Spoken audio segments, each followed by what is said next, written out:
Exercise number 11. Ready? Start. I am indeed very happy to meet you this afternoon.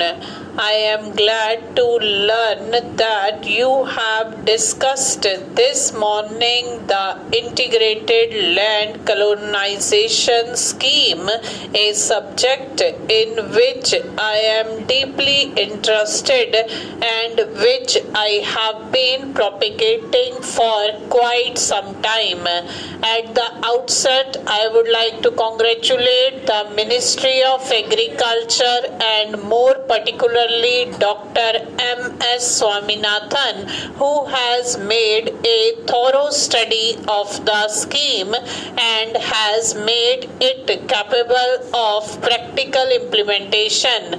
Nothing gives one great satisfaction than to see the fruition of the ideas one has been cherishing for long, and as you may all know, this is an approach that I have been advocating for more than 40 years. I am happy to note that some state governments have earmarked some areas where this experiment could be successfully tried.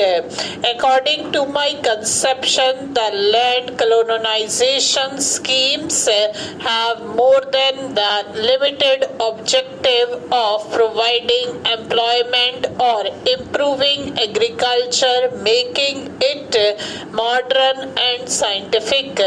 These colonies, in my opinion, should become the nucleus of all developmental activities. It is nothing new for Gandhiji always laid stress on the organization of self-reliant rural communities.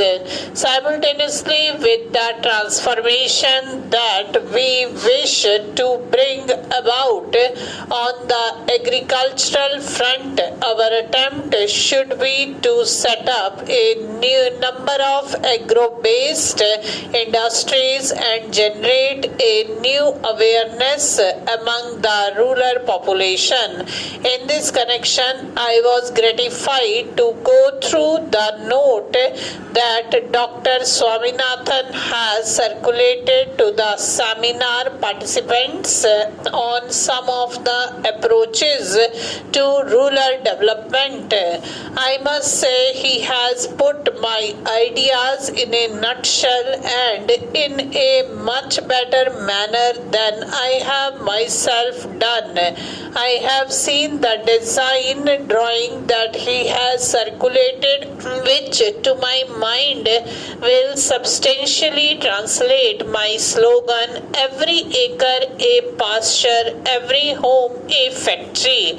In regard to the reconstruction of our rural economy, which forms the basis of our economic and social life, I would like to mention that while I am not against modernization, we should not forget the age-old experience and knowledge of our farmers, which has come down through centuries. In the name of bringing progress to our rural life, we should not superimpose an urban Western culture which may not have any relevance.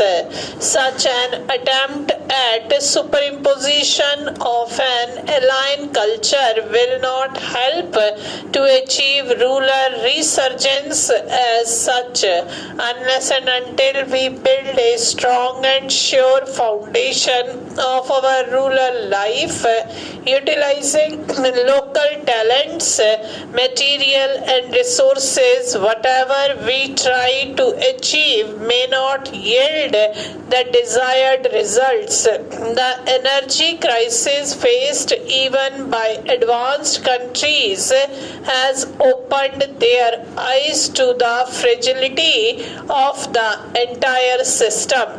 To us in India, this has a lesson.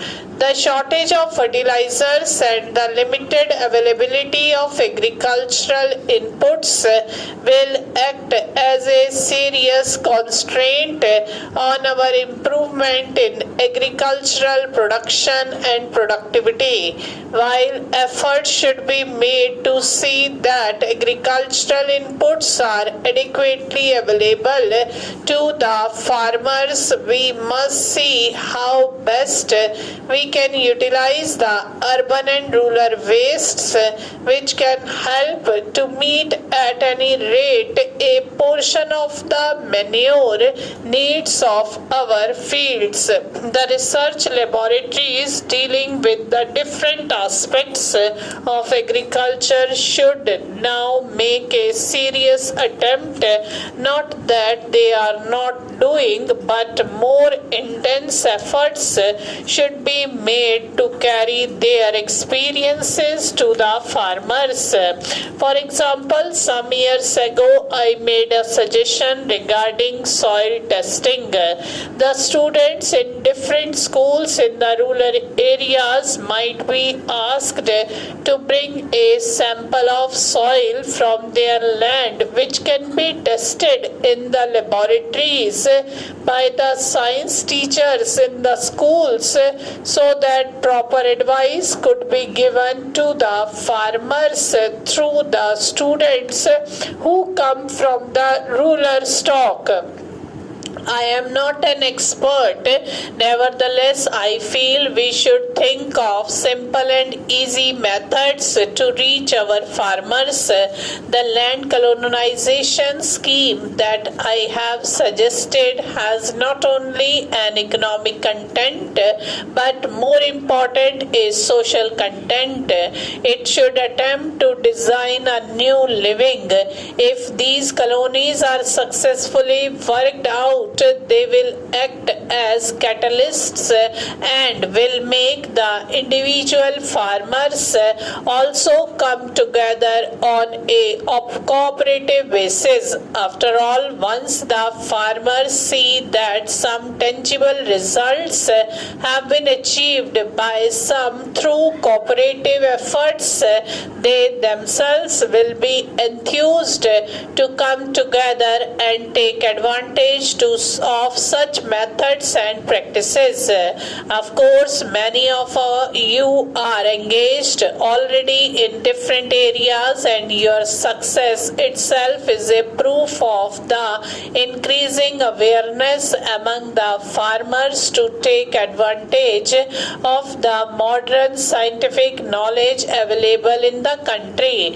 For the colonies that we want to establish in different states, we should take care to select people who are dedicated and see that real community life is established. For the hurdles we notice today or the agricultural front are not only the dearth of agricultural inputs but the absence of collective community action by people. Stop. I